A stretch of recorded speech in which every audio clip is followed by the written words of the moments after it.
44절까지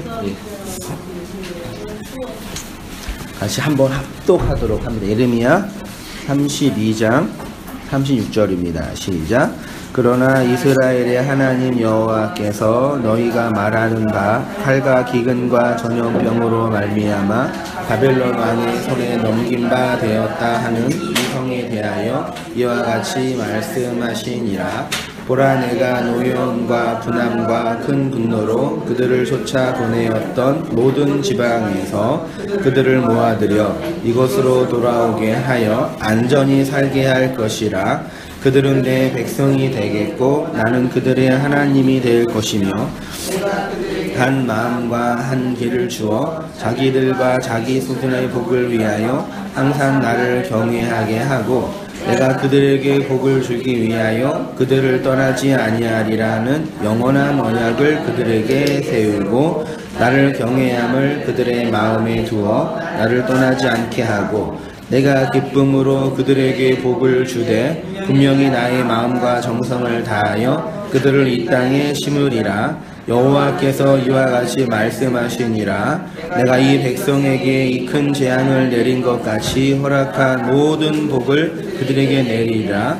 너희가 말하기를 황폐하여 짐승이나 없으며 갈대아인의 손에 넘긴 바 되었다 하는 이 땅에서 사람들이 밭을 사되 예루살렘 사방과 유다 성읍들과 산지의 성읍들과 저지대의 성읍들과 네겝의 성읍들에 있는 밭을 은으로 사고 증서를 기록하여 봉인하고 증인을 세우리니 이는 내가 그들의 포로를 돌아오게 함이니라. 여호와의 말씀이니라. 아멘. 오늘은 20번째 시간이고요. 성도의 무덤으로서의 교회, 거기서 부활한 자들 이라는 제목으로요 같이 말씀 상고하고요. 지난주에 이어서 그 땅산 아나돗 땅을 산 예레미야의 기업물을 사건에 대한 연결, 부활의 삶이란 뭐냐, 진리 안에서 자유롭게 산다는 건 뭐냐, 이런 물음을 좀 나름대로, 왜냐면요 말씀을 전하고 진리를 전하고 나서 이제 많은 성도님들이 그런 질문을 다 하시거든요. 그럼 어떻게 우리가 살아가야 되냐, 알면 되냐, 알면 되나요? 마음으로 알아먹고 말씀의 진리를 이해하고 해석하면 되나요? 하나님의 사랑이 무엇인지 알면 되지요. 복음이 우리한테 주는 자유가 무엇인지 알면 되죠. 왜 웃으세요? 알면 되잖아요. 근데 이제 아는 거랑 살아가시는 거랑 거기에서 오는 그 끝없는 괴리감, 정말 모르나요 우리가? 모르는 거 있으세요? 헬라어 히브리어는 모르죠. 그래서 사전이 있는 거예요. 사전에 나와 있는데 왜 몰라요? 읽으면 되죠. 그런 게 아니라 하나님과의 관계, 그 복음의 내용을 아세요? 모르세요? 안기사님? 이거를요? 아세요? 홍권사님? 그건 무슨 뜻이지? 임권사님은?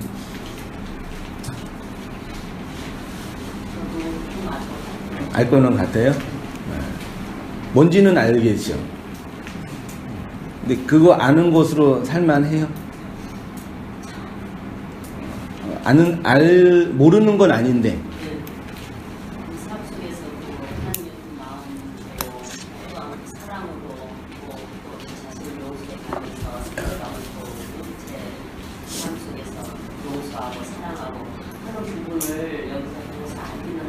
그게 뭔지는 알겠는데 내가 그렇게 되는 거는 그럼 전혀 없는 건 아니잖아요. 그러니까 그 지식이랑 아는 거랑 지식이랑 그 차이에 대해서 여러 가지 이제 있는데 어떤 지식 정보라 그럴게요. 옛날에는 용서하는 걸 기독교가 이런 건지를 몰랐기 때문에 그 흔히 시체말로 많이 속아 먹었고 오해했다고 표현했죠. 주님이 내 안에만 계시면 네. 그걸로 모든 게 다 된다라고 이렇게.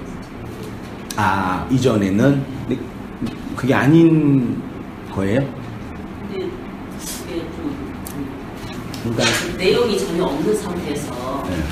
네. 예를 들어서 예를 자유라는 이 주제를 이제 배웠어요. 자유가 여태까지 오해했던 것을 이제 다 이제 해석하고 자유가 무엇인지 배웠어요. 이제 충분히 알았어요. 완벽하게는 알지 못하지만 충분히 한승현 목사가 말하는 의도가 뭔지는 알았어요. 그렇죠? 근데 그것이 소위 말하는 내 마음, 혹은 내 속, 혹은 내 인생, 내 역사, 좀 객관적으로는 그런 측면에서는 그 자유가 실행되고 있냐? 그런 부분에서는 아까 우리 임건사님 표현으로는 되어가고는 있지만 아직은 다는 아니다. 그거는 반대로 얘기하면 무엇인가 이루어지고 있다는 표현인가요? 아는 거랑 여기 배운 거랑 아는 거랑 살아가는 게 단절되어 있는 건 아니잖아요.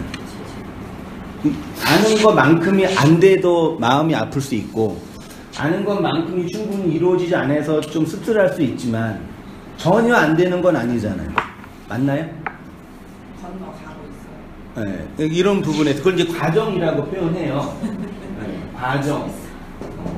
그러니까 완성. 그러니까 완벽하게 된 거랑 과정이랑 이거를 혼돈하면 안 되죠. 근데요, 그 과정하고 완성이 있는데 네. 우리가 그게 완벽이라고 하셨잖아요. 네. 그럼 이게 완성이 되면 완벽하게 되는 거잖아요. 네, 말하죠. 근데 예. 어떻게 그게 완벽하게 그게 완성이 되어질 수 있나? 그치요.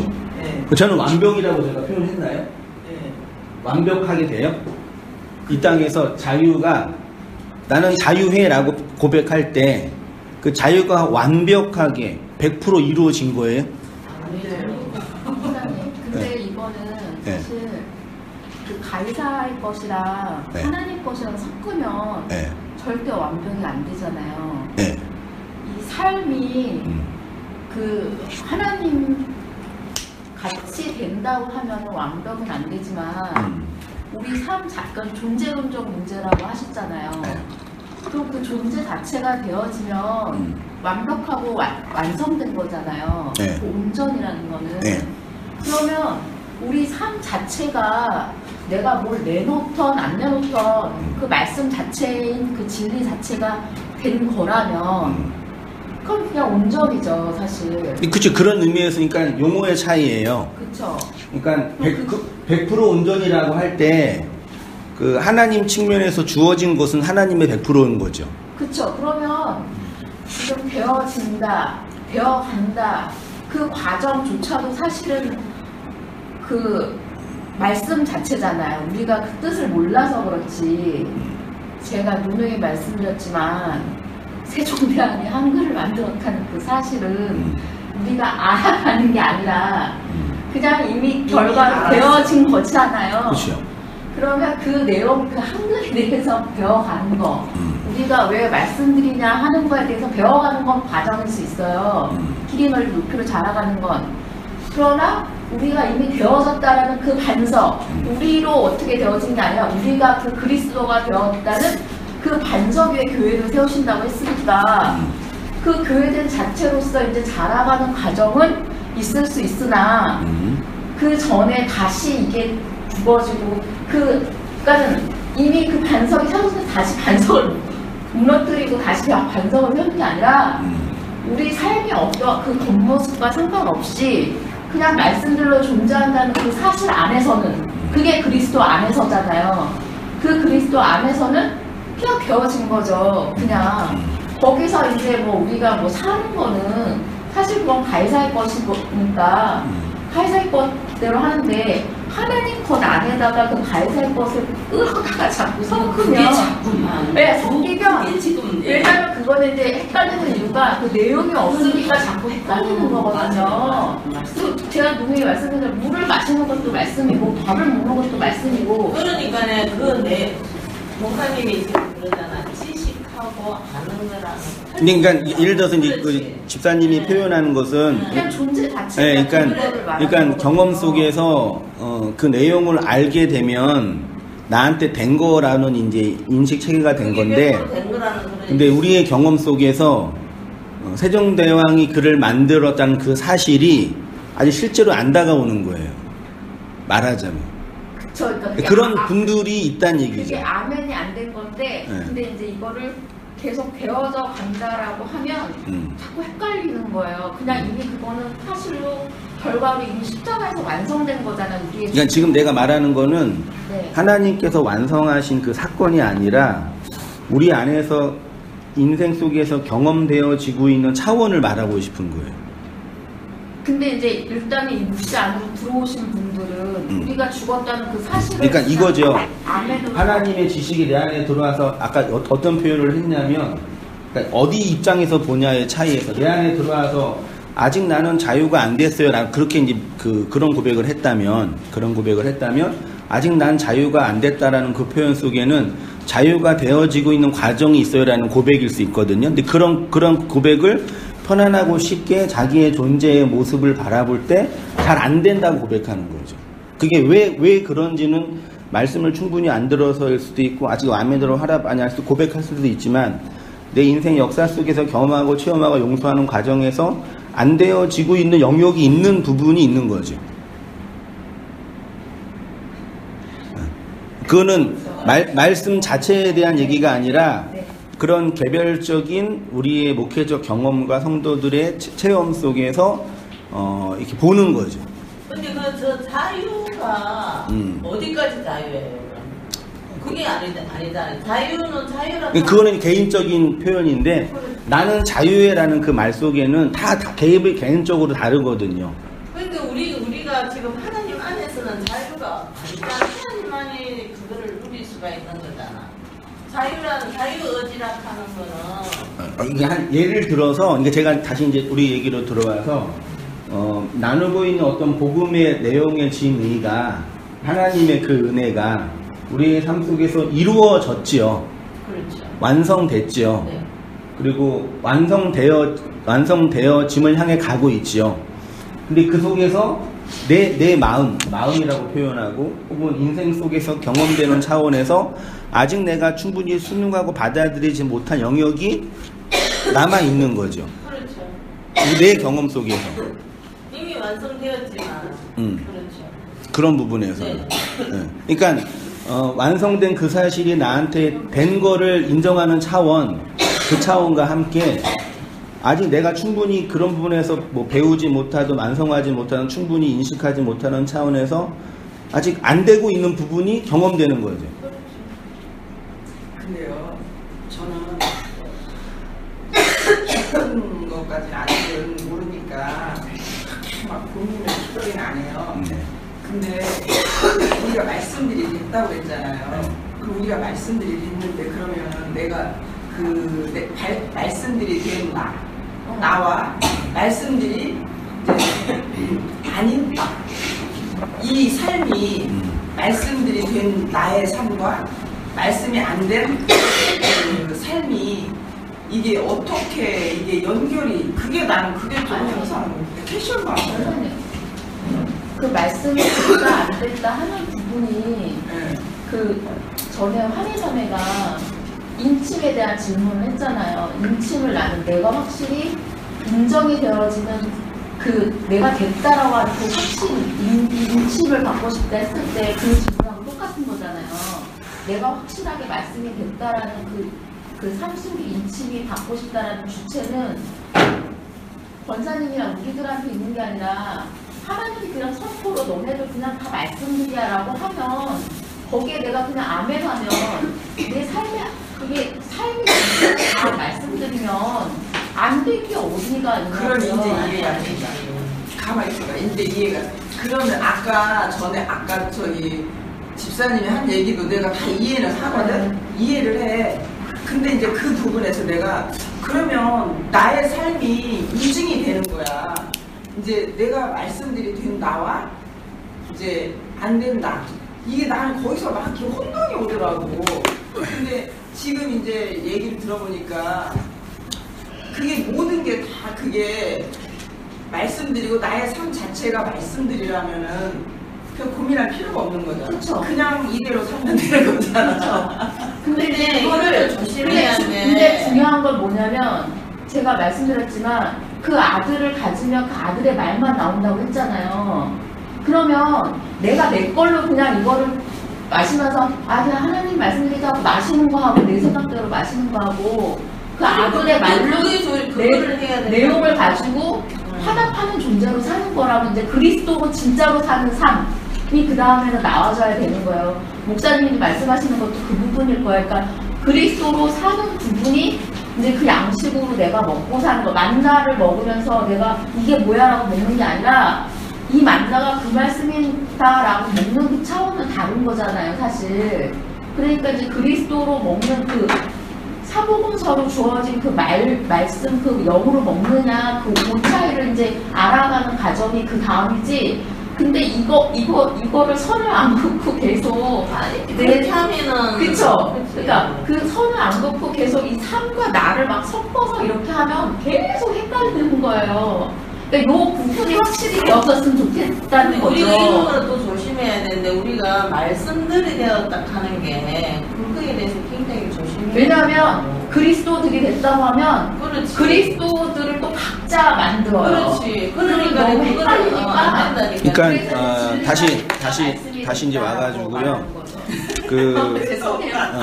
나라는 존재랑 내가 인식하고 체험하고 배우고 있는 거랑 나의 삶을 그 말씀 안에서 하나로 연결하는 거라고 저는 생각이 들거든요. 그렇죠. 그러니까 저는 그러니까 이걸 구분하면 되게 마음은 편하고. 근데 목사님 있잖아요. 말씀하고 내가 말씀 안에 삶을 연결한다는 게요. 네. 그게 율법적으로 살지에는 그게 굉장히 잘 돼요. 내가 하는 일일 거예요. 그렇죠. 그런데 패러다임 안에 들어와가지고 말씀하고 말씀대로 산다하는 게 무슨 어떻게 우리가 그러니까 강 집사님이 표현하신 나와 삶을 이렇게 진리로 구분하면은 일단 인식하기가 편해. 그래서 많은 성도님들과 이렇게 신방하고 나누다 보면은 많은 인식 구조 속에서 강 집사님이 이렇게 정리해 놓은 그 나랑 삶을 구분하고 하나님의 것이랑 예를 들어서 가이사의 것을 구분해서 이렇게 구분해 놓으면은 진리를 배우는 건 배우는 거고 또 내가 또 살아가는 건 삶이다라는. 그러니까 그렇게 오해해서 그렇게 좀 어느 정도 자기만의 그 고요한 삶의 태제를 정해 놓고 말씀을 배우는 건 배우는 거고 또 내가 이 땅에서 살아가는 거라는 인식 체계가 자연스럽게 이렇게 온땅교회 한 3, 4년 다니시는 분들 안에 형성이 돼 있어요. 그러니까 이제 같은 경우는 온땅에 지금 와가지고 뭐가 제일 저게 이었나면은 이때까지 내가 막 너무 힘들었던 게 전에는 말씀대로 살면은 내가 행동을 하고 율법적으로 했으면 됐었어요. 그런데 이 60회를 안에 들어와가지고 말씀이 삶하고 연결이 안 됐다. 이는 어느 누구나 할 것이 아닌데 연결이 안 돼. 율법적 체계로 연결할 수 있는 고리가 없어진 거죠. 그러니까 그게 어디서 일어나느냐면 내 안에서 일어나. 그러니까 우리는 말씀하고 삶하고 하나가 된다 하는 건 어폐가 있는 거예요. 그러니까는 그 말씀하고 하나가 삶인데 내 안이 말씀하고 얼마만큼 그 말씀이 내 안에 와가지고 부딪혀가지고 내가 나 자신이 거기에서 죽는 거예요. 그래 되면 그게 삶으로 흘러나오더라고. 그게 저 같은 경우는 근데 우리가 말씀대로 죽었다 깨어나도 말씀대로 말씀드리지만 말씀대로가 아니라 말씀들이 되어지면 저절로 가지치기 되어지는 거. 그러니까 그게 가지치기가 속에서 일어난다고. 그러니까 나와 삶이라는 이 나는 진리가 된 나와 여전히 율법 속에 있는 나의 삶에 대한 이 체계가 예. 나누어지냐 혹은 포함이 되냐. 아니, 포함은 돼야. 그러니까 여러 영역이 있으니까 그렇죠. 나누어지게 볼 수도 있고 예. 아니면 이 진리에 의해서 삶이 진리에 산몰될 수도 있고 예. 또 진리와 율법이 유사하게 있을 수도 있는 여러 가지. 삶이 진리적으로 할머리 돼요. 그렇죠. 예. 제가 말씀드리고 싶은 거는 예. 진리를 받은 나라는 존재가 하나님의 생명으로서의 나죠. 예. 이 삶이 여기에서 함몰돼서 이 삶이 삭제되고 이 진리가 내 삶에 그렇죠. 확장돼 가는 차원이라는 얘기죠. 그래야 돼. 근데 이제 이 패러다임이 이제 여러 언어학적인 표현이 있잖아요. 진리, 자유, 안식, 뭐 11조 이런 개념에 대한 삶에서의 그 충분하지 이해 받아들이지 못한 영역을 진리로 해석하지 못하는 차원에서 이제 고민하고 그럼 요새도 산다는 거죠. 고민하고 어렵고 그거 충분히 받아들이지 못해서 이걸 분리하는 거죠. 그렇죠. 예를 들어서 이게 나랑 삶이 너무 연관 잘 돼 있는 사람은 예를 들어서 이걸 너무 연관 잘하는 사람은 교회 와서 누구랑 싸웠어. 그 예배를 못 드리는 거예요. 이런 분들은. 예를 들어서 왜냐하면 예배 드리는 그 현장이 나는 불편하니까. 근데 이게 구분을 잘하는 사람은 누구랑 싸웠건 누구를 죽이든 말든 그건 내 진리의 영역과 상관없는 영역이라는 얘기죠. 그러니까 밖에서 볼 때는 이 두 가지 극단이 항상 우리 안에 공존하고 있는 거예요. 그렇죠. 그게 말씀이 되는 거니까. 네, 그러면 이런 문제에서 누구랑 싸웠는데 싸운 거 상관없이 나는 진리를 배우고 듣는 거에서 자유하니까 예배 드릴 수 있는 사람과 누구랑 싸웠기 때문에 마음에 불편해서 예배를 못 드는 사람이 두 사람이 있다고 할 때 뭐가 옳은 거냐, 뭘 지향해야 되고 질문을 할 수 있는 거죠.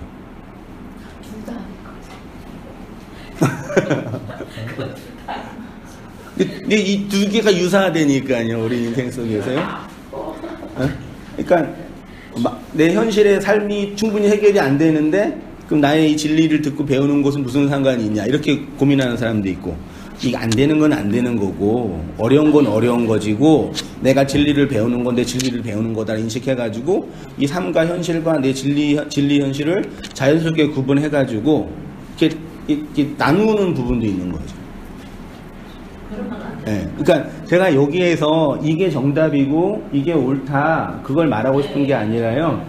다양한 이 진리 패러다임 안에 스펙트럼이 있는데 그거에 대한 이제 고민과 의문이 생기는 거죠. 전자도 아닌 것 같고 후자도 아닌 것 같다면 그럼 내 안에서 진리가 되어지는 차원에서의 세상을 바라보고 이 세상의 역사를 바라보는 해석의 측면에서는 뭐냐라는 그런 질문 속에서 이제 이런 유의 질문을 한다는 얘기죠. 이렇게 깊이 고민한 질문이 아니라 그냥 한마디 하면은 그런 삶과 진리가 이렇게 분리가 된 것 같아라는 그런 이게 질문하는 지체들 성도님 뵈면은 그 심리 속에는 내면 속에는 이런 기조가 깔려 있는 거예요. 그래서 뭐 이 삶을 용서해야 된다는 표현도 하는데 아무튼 이 사람 입장에서는 안 되는 거니까 그게 그 말씀을 안 들어서 그런다라고 제가 정지할 수도 있지만 또 그렇게 말하면 또 문제 해결은 또 안 되는 거니까 그런 부분에서는 다들 나름대로 인생 경험과 삶 속에서 고민하는 거예요.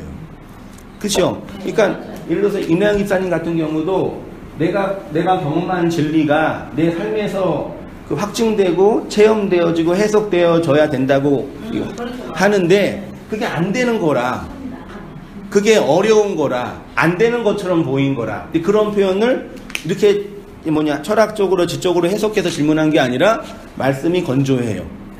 이렇게 말하는 거예요. 자기가 경험한 그러니까 내 삶 속에서 체험되어지는 말씀들이 있어야 되는데 말하자면 그게 안 되니까 이 말씀과 삶이 이게 나누어진 것처럼. 그러니까 말씀을 갖다가 삶 속에 체험을 하려니까 안 되는 거예요. 그렇죠. 예. 여기가 아직 주체가 남은 거다. 집사님 집사님도 모두 우리는 이미 말씀들이 되었기 때문에 그렇게 살면 된다고 그렇게 하지만은 그게 왜 내 속에서 부딪히는 게 없으면은 내가 그걸 말씀을 듣고 그게 그 삶 속에서 내 그 말씀대로 자유가 되느냐 안 되느냐 그게 문제라니까요. 왜냐면은 그 말씀을 듣고 내 안에서 막 요동이 쳐요. 막 사람을 때리는 죽는 것보다 다 하다니까는. 내가 이때까지 땅 교회 와가지고 목사님 말씀을 듣고 내가 뭐 어디 가서 그거 했지만은 진짜 그 결론, 요번에 내가 내린 결론이 그거더라고. 보니까 말씀이 들어오면은 내가 그 말씀을 가지고 뭐 10일째 안 해도 된다, 뭐 안 해도 된다. 그거는 우리가 행동을 해버리면 된다. 그건 여전히 율법이에요. 그거 알고 있는 거는 율법이야. 근데 그게 내 안에서 진짜 나를 죽여버려. 막 나를 죽이면 나는 내 주변에 누구도 안 보여. 그냥 내 몸이 아파버려. 내가 안 되니까. 그게 안 되니까. 그게 풀려버리면은 거기서 내 안에서 그냥 나오보니까 그냥 살아가는 거야. 말씀대로. 그냥 살아. 그게 말씀들이 되는 거야. 그게. 그냥 우리가 이미 우리는 아멘 하면, 아멘 하는데, 아멘 믿습니다. 아멘 옛날에는 안 했겠다고. 나도. 진짜, 다 물어봐봐. 나 부모님 하면 매가 배가가지고 목사님 말 들으시면 그러니까 그런 심리가 권사님이 그렇죠. 말씀을 삶 속에서 받아들이고 네. 적용하고 네. 의미화하는 욕망이었는데 그게 안 된 거였잖아요. 그거는 절대 나 죽었다 깨어나더라도 나는 그런 게 하고 살았는 줄 알았다니까요. 그러니까 내한테 실망감이 얼마나 크겠어요. 나 진짜 못 매달아 죽고 싶었다니까. 그 정도였다니까. 예, 알겠습니다. 다시 이제 우리 본론으로 들어와서요. 근데 목사님 있잖아요. 다시 한번 정리를 해주세요. 네. 지금까지 우리 이 내용들. 오늘 말씀하고요. 하고 나서 뒤에 한번 더 정리해 볼게요. 네. 간단하게 정리를 하면요. 이거를 한 5년 동안 해야 할 일을 이렇게 한순간에 하려고. 지금 간략하게 정리하잖아요. 나라는 주체가 있고, 나의 삶이 있잖아요. 이 나라는, 그러니까 진리 패러다임, 묵시 패러다임에 들어온 분들에 한해서예요. 율법에서 막 헤매고 있는 분들은 지금 상관이 아니에요. 그런 분들은 지금 이걸 논할 필요가 없어요. 그분들은. 생각도 안 하지. 지방방송 좀 같이 목사님 말씀 좀 들어요. 나가 내 안에 진리가 들어왔잖아요. 진리가 들어온 나와 내가 이건 율법적인 여전히 율법의 세상이잖아요. 세상이니까 세상이라고 하는 거예요. 이 삶이 연결이 돼야 되는데 이 율법과 진리가 된 나를 연결을 해야 되는데 그러려면 이 삶이 진리 나 속으로 들어와야 돼요. 그렇죠. 삶의 개별적인 일상들이요. 네네네. 근데 이게 안 되고 요거를 분리해 놓고 안 되는 건 되는 건 삶이고 진리가 듣는 나는 나다 이렇게 이해하는 거. 요게 문제가 있다. 영지주의. 그렇죠. 또 한 가지는 이 삶 자체를 그냥 폐기 처분하는 거죠. 그러니까 분리하는 차원이 아니라 그냥 자체를 포기하고 요 나만 있는 거다. 그건 스님이. 이거는 완성이 된 거죠. 완성. 그러니까 이미 완성된 우리 영원한 그 차원이에요. 그건 돼요, 반드시. 우리 삶 다 없어지잖아요.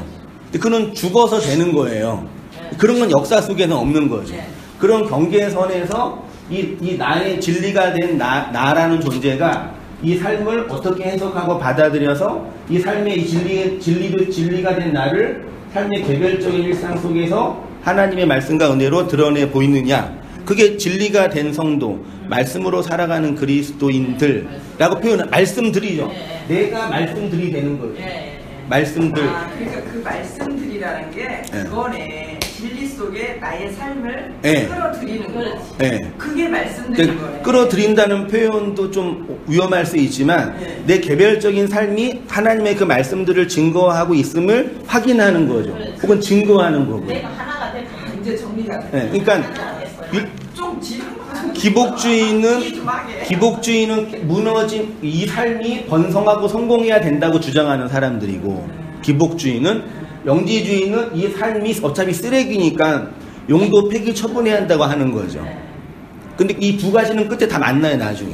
그 이유가 뭐냐면 나의 이 삶에서 용서되지 않고 해석되지 않는 내용들이 있어요.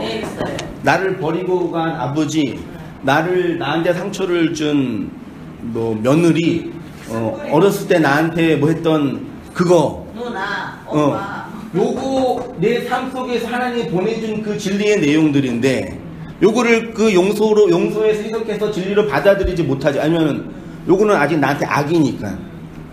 근데 그게 다 있단 말이에요. 모든 성도님들 내면 속에. 그래서 이런 것이 있어서 요걸 해결하고 싶어서 오히려 더 진리를 추구하는 분들이 있어요. 이단 같은 데 가시는 분들, 아주 아주 이상한 집단 같은 데 가서 막 하는 분들 있잖아요. 우리가 볼 때 일상적이지 않는 분들, 그런 심리적 패턴이 있더라. 우리의 경험 속에. 근데 진리 안에 들어온 성도님 안에서도 우리 다 그런 상처와 어려움과 눈물이 다 있단 말이에요. 이거를 하나님의 말씀이 그런 나의 이거를 공격해 들어오거든요. 그때 내가 죽는 고통을 하는데 요거를 보지 않고 내가 원하는 이 개별적인 삶들이 하나하나 이루어지지 않고 해석되지 않는 그 현실을 보면서 충분히 받아들이지 못하는 거죠. 그래서 이제 그러면 이제 이유를 내가 받게 돼야죠. 말씀이 건조하다, 나한테 상처 주는 사람이 있다, 이렇게 받게 돼서 나를 지키는 거예요. 진리 밖에 있는 그 나를, 그 용서하지 못하는 나가 되는 거죠. 좀 이해되나요? 이제 좀 알겠어요. 되게 아니 아까 처음 얘기할 때는 막 여기서 얘기하고 막 헷갈리는 거야. 근데 그 왕 집사님이 정리하신 차원과 권사님이 고민하는 차원은 어떤 의미에서는 극단에 있는 극단이면 양 서로 다른 차원인데 진리 안에서 여러 가지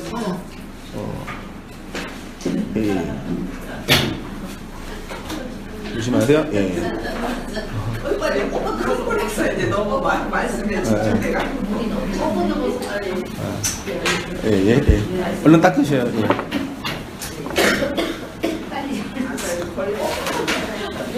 옷 닦으세요. 옷을요. 옷 닦으시고. 그다음에 바닥에 걸레만 이렇게 물로 닦으시면 돼요.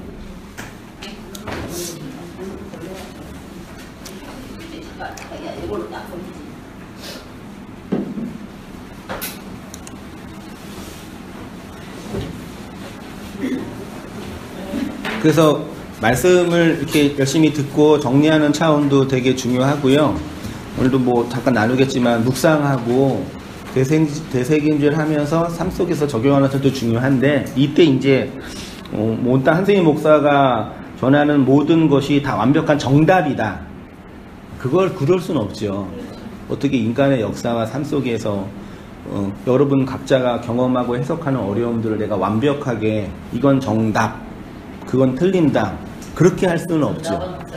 다만 성경의 해석을 가능한 성경적으로 복음적으로 진리 차원에서 하고, 거기에 대한 개별적인 적용은 이제 여러분 개인의 문제이고 삶의 영역인데, 거기서 적용하고 이제 해석하는 차원에서 많은 어려움들을 겪는 거죠. 우리 묵시 패러다임 안에 들어온 성도님들이. 그래서 어떤 성도님은 아까 말한 것처럼 그냥 삶은 삶이고 현실은 현실이고, 나는 나고, 진리를 배우는 나는 나고, 삶은 현실은 현실이다, 이렇게 딱 구분해 놓고 아직 인생의 문제 해결과 내가 지금 해결하고 내 마음속에 이게 안 되는 영역들이 막 고통스러워한단 말이에요. 많이 있잖아요. 저도 있는데. 근데 이거는 진리랑 상관이 없다고 하니까, 지금 나의 중요한 삶의 현실의 문제는 이 진리를 받고 있는 나가 아니라 지금 목구멍까지 들어온 이 문제인데, 이거를 어떻게 해결할 수 없다고 하는 것처럼 다가오니까, 그렇다고 진리를 버릴 수도 없고, 심지어 버리는 분도 계시긴 계시지만 버릴 수도 없고, 그러니까 여기에서 막 힘들게 있으면서 신앙생활과 말씀생활을 되게 자의적으로 하게 되더라고요. 제가 원래 말하고 싶은 의도는 그게 아니었는데, 오늘도 나누겠지만 온당교회는 반율법주의, 반기복주의가 아니에요. 그러니까 온당교회는 반조용기 목사가 아니에요. 조용기 목사를 안티하는 세력이 아니라 진리를 가르치는 세력인데, 이거를 잘못 오해해서 그러니까 반율법이 진리가 아니죠. 그러니까 오해하는 게, 진리가 있고 율법이 있다고 치면 진리의 반대가 율법이고 율법의 반대가 진리라고 할 때, 그러면 율법의 반대는 반율법이잖아요. 율법을 반하는 거예요. 율법을 반하는 건 진리가 아닐 수 있다고요. 왜냐면 율법을 반하는 건 또 다른 율법일 수 있으니까. 이해되시죠? 그러니까 율법을 반하는 것으로 율법을 취했는데, 이건 또 다른 의미에서 진리를 바라는 거죠. 사자를 피하려고 나왔는데 앞에 뭐가 있어요? 호랑이가 있는 거죠. 사자를 만나든 호랑이를 만나든 죽는 건 매한가지죠. 그렇죠? 그러니까 사자를 피하는 게 목적이 아닌 거예요. 안전하게 사는 게 목적인 거죠. 여기서 이제 인식론 쪽으로 오해를 해가지고 뭐 죽어야 되네, 뭐 버려야 되네, 그러니까 이제 도무지 이제 답답해가지고 어떤 분들은 그냥 적당하게 인식론 체계를 정리한 다음에 주일날 말씀 듣고 이렇게 설교 듣는 걸로 자위하는 지체들도 있고, 어떤 분들은 나한테 만족을 줄 수 있는 또 어떤 목회자나 설교자나 교사를 찾아서 헤매는 분들도 계시고, 또 어떤 분은 아예 그냥 신앙 자체를 정리해놓고 힘들겠는 분도 계시고, 다양하게 이렇게 인터넷 들어가면 많은 선생들이 있잖아요. 기깔나게 하고 새롭게 하는 분들도 많이 계시네. 큰 교회든 작은 교회든. 또 그런 거 들으면서 자기 나름대로 또 위로를 찾고 오는 분도 계시고, 그런 다양한 스펙트럼이 있어요. 근데 그거 자체가 이건 나쁘다, 이건 옳다 이런 얘기가 아니라, 제가 알아보고 싶은 거는 이 율법을 반하는 게 진리 자체가 아닐 수 있으니까 요걸 조심히 하면서 나를 저 깊이 객관적으로 볼 수 있는 신앙의 정직한 안목이 필요하다. 그걸 말씀드리고 싶은 거예요. 그래야지 진짜 자유가 주어진다. 논리는요. 그런 얘기를 할 거니까요. 우리 한번 천천히 읽으면서. 다 했네. 왕기사님 한번 좀 홍도의 무덤 교회 읽어주세요. 예레미야 32장에는 아나도스 땅을 회복하는 예레미야의 행위를 통해서 하나님이 이스라엘을 회복하고 구원하고 그들의 기업을 물은 자인 것을 확인시켜 주셨습니다. 아나도스 그 밭은 유다가 감으로 나가 제사장들에게 예수님의 몸값으로 산 피밭으로, 여기가 그 성도의 무덤으로서의 교회입니다. 여러분, 무덤을 생각하면 어떤 이미지가 떠오르십니까? 무덤은 실제로 죽음이 있는 곳입니다. 죽음은 죄의 결과이므로 죽음이 있는 무덤은 그 죄가 인복는 곳입니다. 그래서 그런지 모든 인류는 무덤을 싫어했습니다. 자신이 반드시 맞닥뜨려야 할 현실이지만 의도적으로 회피하였습니다. 무덤은 죄와 죽음 그리고 심판을 증언합니다. 그런데 성경은 무덤을 심판과 죽음으로만 상징하지 않습니다.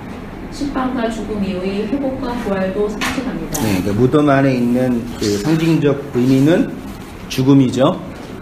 죽음에 우리가 죽는 이유는 죄의 결과죠. 죄를 심판하시는 하나님의 심판의 실체가 무덤 속에 있죠. 그래서 죽음과 관련된 것이 집 근처에 오면은 좋으세요, 나쁘세요? 뭐 납골 땅 막 아파트 근처에 차면 아줌마들이 거의 눈이 돌아가시더라고요. 눈이 아파트가 떨어지니까요. 이해는 충분히 이해할 수 있죠. 혐오 시설 중에 하나예요. 근데 우리는 반드시 맞닥뜨려야 될 현실이죠. 그래서 싫어하죠. 근데 이제 성경이 말하는 무덤은 그런 심판과 죽음만 있는 것이 아니라 회복과 부활도 있다. 그렇죠? 그래서 마태복음 27장에는 유다가 은을 성소에 던져놓고 물러가서 스스로 목매어 죽은지라 대제사장들이 그 은을 거두며 이르되 이것은 핏값이라 성전고에 넣어두면 옳지 않다 하고 은혼한 후 이것으로 토기장의 밭을 사서 나그네의 묘지를 삼았으니, 이게 예레미야에 있는 얘기예요.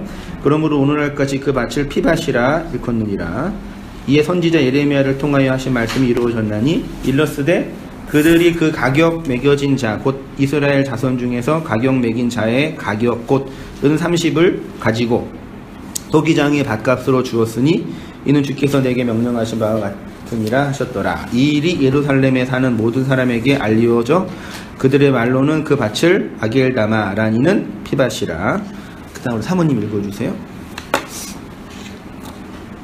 유다가 예수님의 몸값으로 구입한 피밭은 나그네들의 무덤으로 교회를 상징합니다. 그 무덤에서 감으로 나간 유다가 죽어 세석에 각성한 베드로가 나오는 것입니다. 그런 측면에서 교회가 성도들의 무덤이라고 할 때 그 무덤은 그들의 옛 자아가 죽는 곳이기도 하지만 새 자아가 살아난 곳이기도 합니다. 그래서 교회는 나그네들의 무덤입니다. 이 세상의 나그네들이 그 무덤에서 자기의 옛사람이 죽어 묻히는 곳이 바로 교회입니다. 제가 교회는 모이는 곳이라고 했습니다. 교회는 진리의 모임이고 진리로의 모임이고 진리를 위한 모임입니다. 하나님이 예수 그리스도를 보내셔서 그리스도의 말을 알아먹은 자들이 교회라는 모임으로 모입니다. 그런데 그렇게 모이게 하셔서 무엇을 하시냐면 진리로 죽이십니다. 네, 여러분 왜 이렇게 구약에는 직접적으로든 간접적으로든 하나님이 사람들을 죽이시는 장면, 학살하시는 장면이 많이 나오는지 아십니까? 우리의 옛사람을 죽이시는 것을 비유하고 상징하기 때문입니다. 이런 성경의 비유와 상징을 문자적으로 이해하였던 초대교회 이단인 마르시온이란 사람은 구약의 하나님은 진노하시는 하나님, 신약의 하나님은 사랑의 하나님이라고 하며 하나님을 둘로 나누었죠.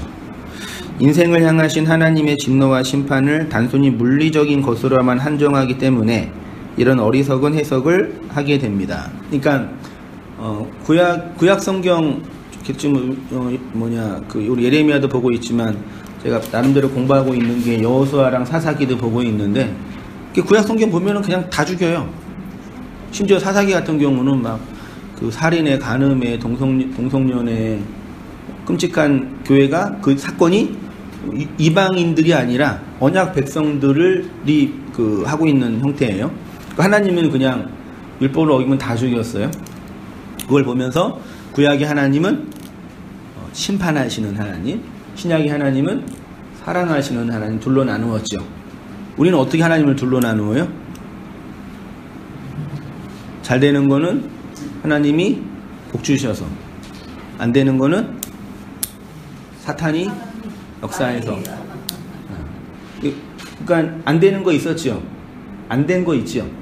지금도 문제 해결, 문제풀이 못 하고 계시죠. 수학 문제 이제 어려운 거 미적분 풀을 때 이게 풀잖아요. x 이퀄 y 해가지고 막 하다가 한 어려운 거는 막 한 10분 20분 걸리잖아요. 막 하다가 답 나왔는데 틀렸어요. 어떻게 해야 돼요?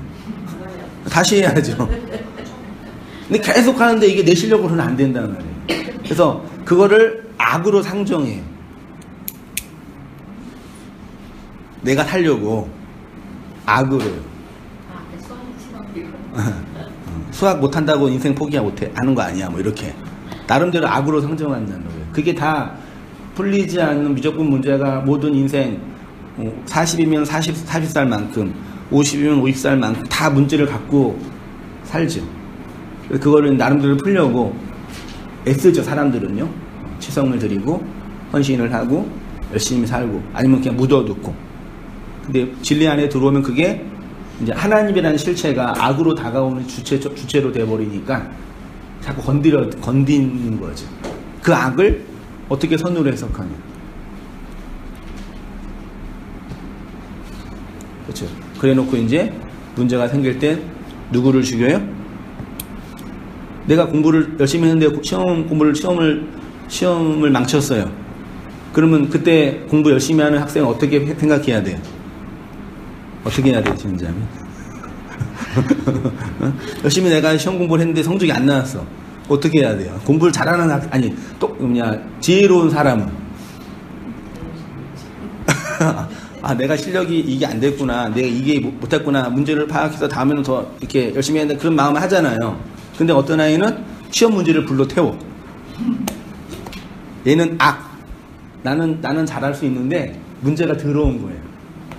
또 한 가지, 부모가 너 이렇게 공부를 제대로 안 했어. 그러면 나를 낳아준 주체가 당신이야. 당신 유전자를 발견했기 때문에 공부를 못해. 맞아요, 틀려요? 맞아요, 틀려요, 진짜. 맞지.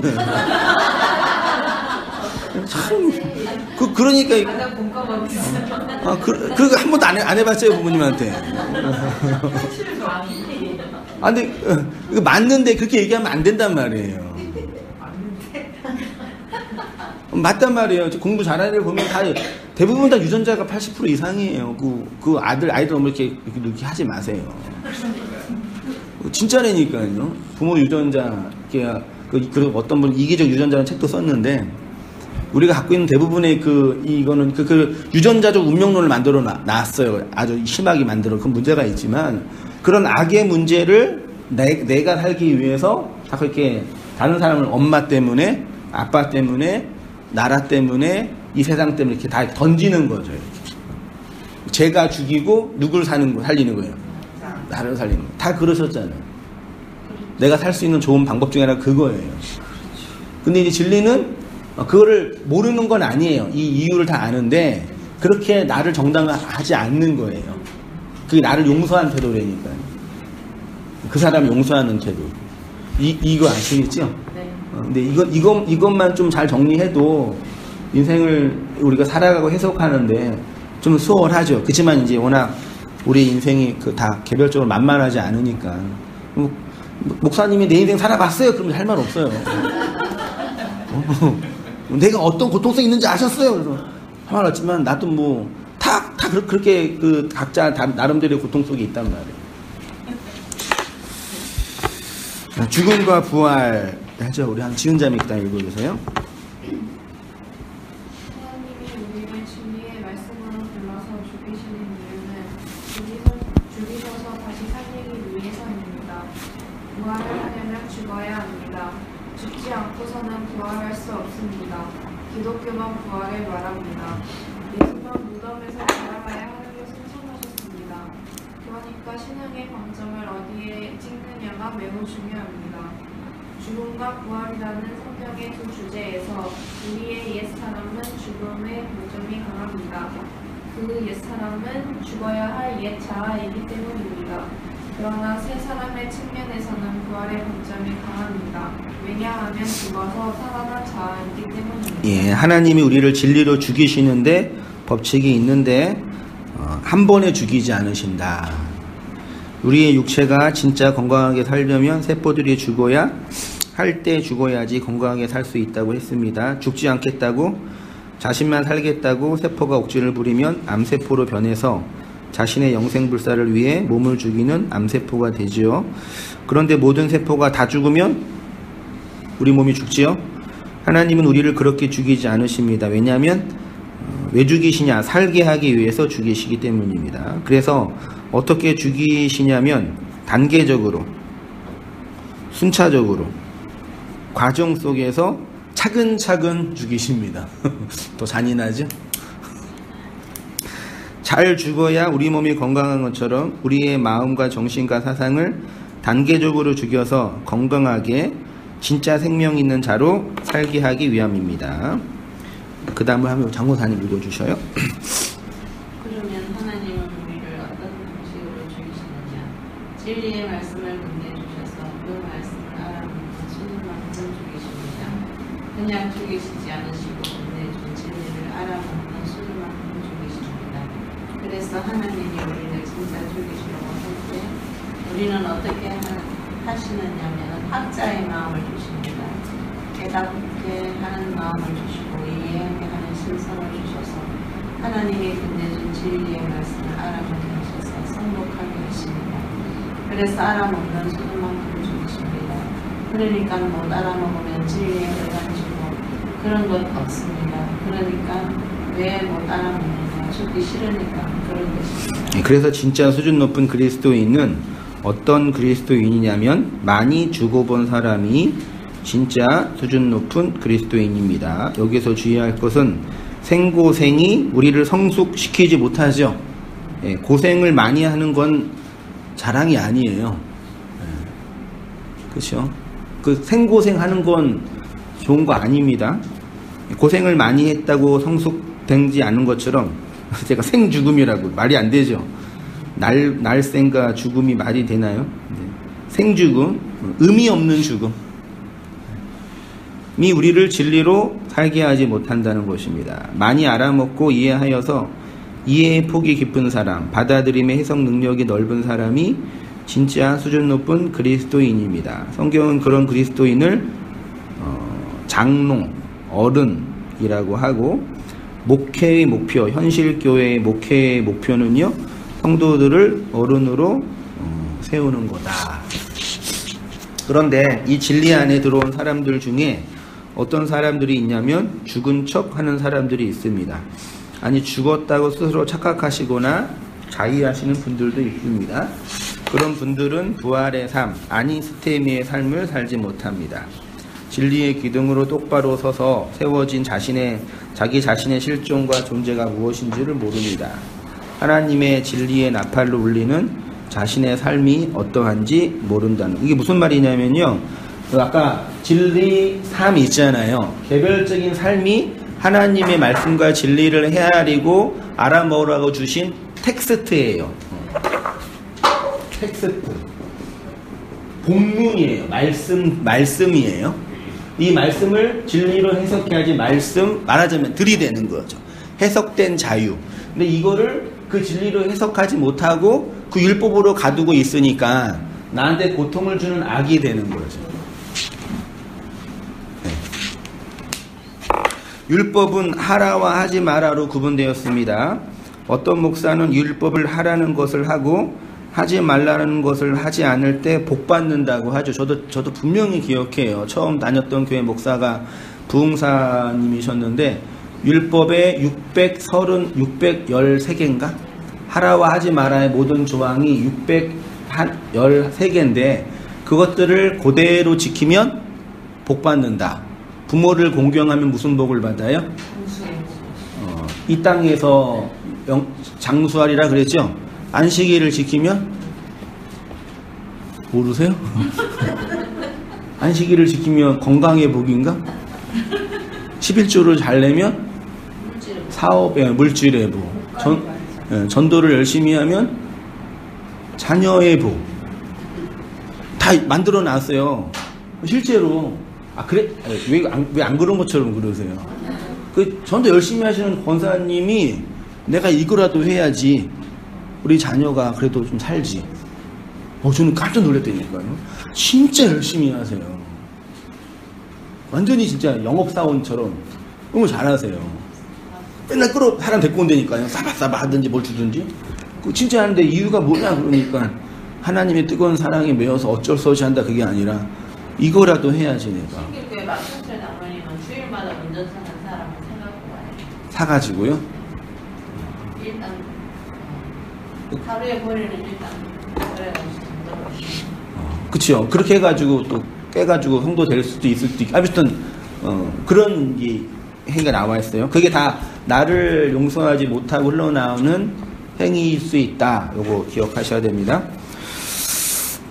그러나 우리는 선악과 먹고 태어났기 때문에 하라는 것을 하기 싫어하고 하지 말라는 것을 하고 싶어 합니다. 율법이 우리의 마음, 그런 마음을 폭로하고 드러내어 정죄합니다.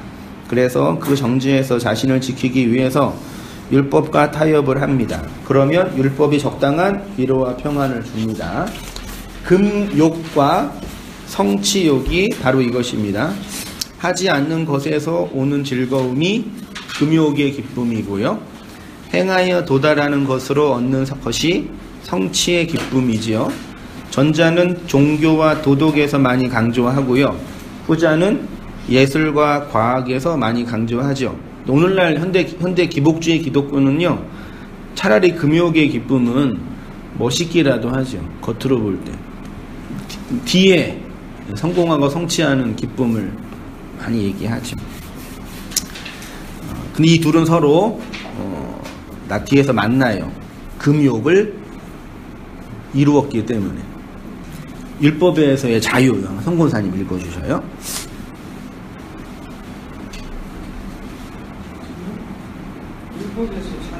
3페이지.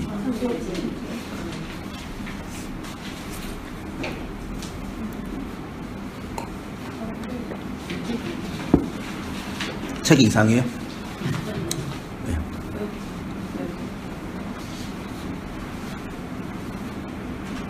그러면 율법에서 자유하다는 것은 무엇일까요? 하라는 것을 안 해도 되고 하지 말라는 것은 해도 되는 것이 정말 율법으로부터 자유일까요? 예를 들어 11조 하라라는 명령이 떨어지면 그거 안 하면 정죄를 당하고 마음이 불안했습니다. 그러면 11조의 율법에서 자유하다는 것은 11조 안에도 정죄를 당하지 않고 마음이 불안하지 않게 되는 그것이 11조의 율법에서 자유한 자의 모습입니까?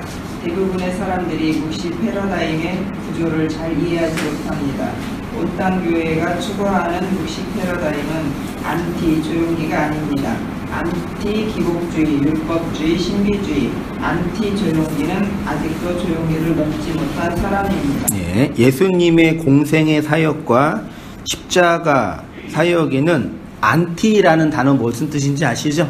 네, 반하다, 안티 그리스도, 안티 기독교 있잖아요. 기독교를 반대하는 세력. 그 태제는 주제라 그래요. 안티태제가 예수님 당대의 안티태제가 정치적으로 종교적으로 늘 있었어요. 정치적으로는 마카비안 들어보셨나요 혹시? 열심당은 들어보셨죠? 네.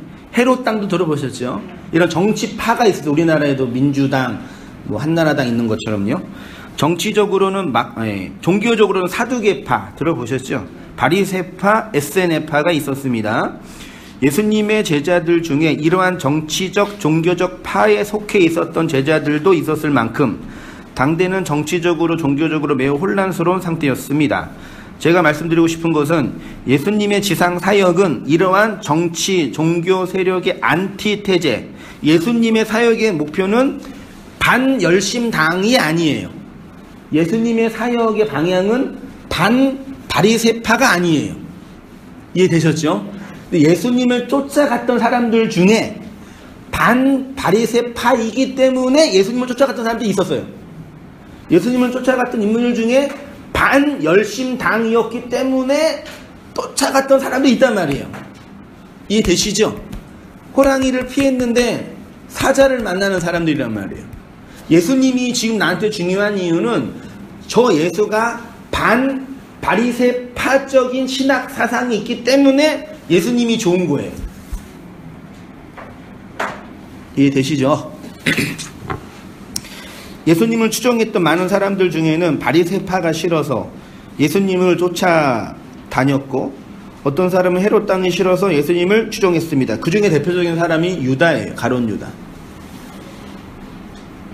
이런 사람들은 나중에 다 예수님을 떠났습니다. 예수님이 좋아서 임금까지 삼으려고 했던 자들이 자신들의 입에 맞지 않으니까 쓰레기처럼 버렸습니다. 진리라는 것이 여러분의 감정과 상태를 지지해주고 우쭈쭈 해주는 것이라고 착각해서는 안 됩니다. 삶의 개별적인 일상들을 합리화해주는 게 아니란 말이에요. 좋은 합리화 중에 하나가 고난을 많이 당했어요. 이 고난을 어떻게 합리화할 수 있을까요? 고난은 하나님의 변장된 축복이다. 오카노 목사님의 설교 아직도 좀 기억해. 얼마나 은혜 받았는데 청년들. 그 애기들 얼마나 그 20살, 21살 청년의 그 도서관에서 공부는 안 하고 그런 책만 읽었거든. 맞다. 맞지요? 뭐 틀린 건 아니지.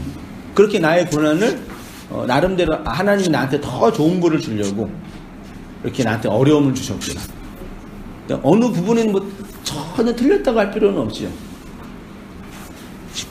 그쵸? 이렇게 이런 식으로 우리의 개별적인 일상들을 다 합리화해요. 근데 이제 묵상이라는 그 기술적인 게 왜 필요하냐면 그런 개별적인 문제들을 바라보게 하는 거예요. 나의 과거든 현재든 역사든 바라봐서 접근하게 하는 거예요. 그 문제를. 묵상을 하지 않으면 행복해요. 이해 안 되시나? 막 바쁘고 정신없게 살면은 좋아요, 안 좋아요? 얼마나 심플해지는데요. 예? 새벽에 나가가지고 하루 종일 일하고 집에 들어오면은 힘들어요. 그치, 자잖아요. 정신이 없잖아요. 그리고 뭐 그때 뭐 하나님 뭐 진리 생각을 해요? 나의 내면 뭐 이 세상 역사 생각을 해요? 아, 내일 또 아침에 새벽에 일어나야지. 그런 고민을 할 거 아니에요. 심플한단 말이야, 사람이. 그게 좋다는 얘기는 아닙니다. 우쭈쭈 해주는 것이라고 착각해서는 안 됩니다. 진리는 아주 냉혹합니다. 3페이지 위에요. 아주 잔인하게 나를 보게 합니다. 이 세상에서 가장 잔인하고 끔찍한 것 중에 하나가 뭐라고요? 자기의 모습을 정확하게 보는 거죠. 거울로 자기 자신을 보면, 자기 자신의 모습을 보면 어떠세요? 네? 아, 예쁘다. 아, 잘생겼다. 그러세요? 왜 그러니? 나를 정확하게 보면 그 속에 악마가 있어요. 사람들은 자신의 악마성을 목도하는 것을 본성적으로 싫어합니다. 아벨을 죽인 피가 내 손에 있는 것을 확인하는 것처럼 끔찍한 것이 없습니다. 그래서 사람들은 스스로 자기 자신을 용서하지 못해서 자기의 악마성을 화장으로 덮는 거죠. 자기의 못생긴 얼굴을 돈으로 투자해서 바꾸는 거죠. 그 못생긴 얼굴로 살아가는 게 용납이 안 되시는 거죠.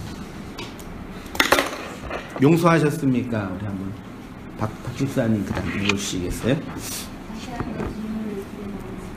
여러분 정말 여러분 자신을 용서하셨습니까? 이런 감정적인 질문이 어려우시면 여러분 자신을 용서할 의향이 있습니까? 모든 거에 답을 있습니다. 복음의 진리를 주는 사람은 왜 자신을 연구하지 못하는지 아십니까? 진리로 말미암아 자신의 모습을 정확하게 보는 것을 싫어하기 때문입니다. 한 번 보고 두 번 보는 것을 할 수 있지만 세 번 보고 네 번 보고 계속 보는 것을 익숙할 정도로 되었기 때문입니다. 성길라서 아벨을 죽일 때는 그런 문제가 없었는데 진리가 그런 아이를 통과하는가 하시는 것입니다. 묵시 패러다임의 교회는 반성공주의, 반율법주의, 반신비주의, 반교권주의라고만 정의할 수 없습니다. 물론 성장과 과정의 발전에 이런 과정이 있다는 것을 우리는 알고 있습니다. 따라서 그러한 과정을 무시할 수 없습니다. 저는 가끔 단일 교회가 없어서 온 땅 교회 계속 출석하시는 분들을 보면 가슴이 철렁 내려앉습니다. 아, 저분들도 언젠가 교회를 떠나겠구나, 그런 걱정이 아니라 왜 그리스도의 복음이 주는 안식과 자유를 누리지 못할까? 온 땅 교회는 단일 교회가 없어서 다니는 교회여야 돼요? 아니요. 한 남자를 만났는데 만날 남자가 없어서 만난 남자. 세상에 여자가 없어서 널 사랑해. 그러면 기분 좋으시겠어요? 그걸 서슴없이 성도를 얘기한다니까요. 뭐 자랑처럼. 아, 목사님 단일 교회가 없어요. 뭐 자기 사정이지. 그런 사람이 있을까요? 아, 자주 있어서 저희 많이 들었어요. 지금도 단일 교회가 없어가지고 멀리서 오는 분들 많이 계셔요. 저는 기도하지, 단일 교회가 계속 없게 해달라고. 그래야 돼요. 물론 가정 속에 충분히 인간적으로 이해는 돼요. 제가 할 일 없어서 목회하면 되겠냐고요. 자기가 말하는 게 무슨 의미인지 모르고 말하는 거니까. 약간 경험하는 그 자근적인 경험 중에 하나가요. 물론 그런 과정은 충분히 이해는 할 수 있습니다. 저는 율법 아래 있을 때 보다 더 박터지게 삽니다. 율법의 억압보다 진리의 억압이 더 강력합니다. 노예의 삶보다 아들의 삶이 더 고단합니다. 집안일을 잘하는 사람은 노예가 아니라 아들입니다. 우리는 노예는 힘든 사람, 아들은 편한 사람, 그렇게 이해하죠. 진짜 일은 아들이 해요. 노예는 눈치만 봐요. 맞잖아요. 진짜 일은 아들이 한다니까요. 옛날에 노예 삶이 지겨워가지고 이제 진짜 착실한 아들이 일을 더 잘하고 많이 합니다. 인간의 본성은 진리의 아들로 살기보다는 율법의 노예로 사는 것을 더 선호합니다. 그리스도의 복음은 반노예 만들기 프로그램이 아니라 아들 만들기 프로그램입니다. 율법의 노예에서 나와서 진리의 아들이 되지 못하고 반율법의 노예가 되는 것은 더 비참한 것입니다. 진리는 이것저것 안 해도 되는 것을 가르치는 것이 아니라 하나님께서 우리를 향해 행하시는 일을, 그래서 해야 하고 하게 되는 일을 가르치는 것입니다. 진리의 자유는 하지 않는 자유만 있는 것이 아니라 해야 하는 자유, 하도록 운명 지어진 자유, 안 할 수 없게 이끄시는 하나님의 열심과 행하심과 열정에 대한 자유라는 것입니다. 그러니까 자유를 안 하는 거로만 이해한다니까요. 헌금 안 해도 되고, 봉사 안 해도 되고, 헌신 안 해도 되고, 교회 안 나가도 되고, 그게 자유예요? 그러니까 옛날에 억압적으로 할 수밖에 없었을 때랑 비교할 때는 자유인 거죠. 옛날에는 11조 안 내면은 무슨 큰일 난지 알았잖아요. 지금도 그런 분 계셔요. 옛날에 봉사 안 하면은 자식 새끼 큰일 나는 줄 알고, 목사 원망하면은 교통사고 나는 줄 알고 그랬죠. 이제 진리가 들어와서 그거가 전혀 상관없다는 걸 알았어요. 그래서 11조를 안 내도 되고 봉사를 안 해도 돼요. 돼요. 근데 복음은 안 해도 되는 것을 정당화하는 프로그램이 아니라 들어온 생명에 의해서 이끌려지는 그 진리의 열심과 하나님의 열정을 말하는 종교예요. 그러니까 말씀을 들으실 때 내가 이거를 안 해도 된다라는 자유로 만족하지 마시고 할 수밖에 없게 만드는 하나님의 열심이 왜 일어나지 않을까라는 질문을 하시는 거죠. 아까 우리 왕십사님 표현대로 진리가 됐는데 진리로 살아가는 나의 현실이 그 개별적인 사건을 하나님의 말씀들로 이해하고 받아들이지 않게 하고 있는 그 현실이 뭐냐라고 질문을 해야죠. 근데 그런 문제 앞에 맞닥뜨리는 건 너무 무섭고 그러니까 그냥 수포자, 영포자로 사는 거예요. 그러면 대학 못 가요. 그 중2, 중3 애들 학교 교실만 가도요.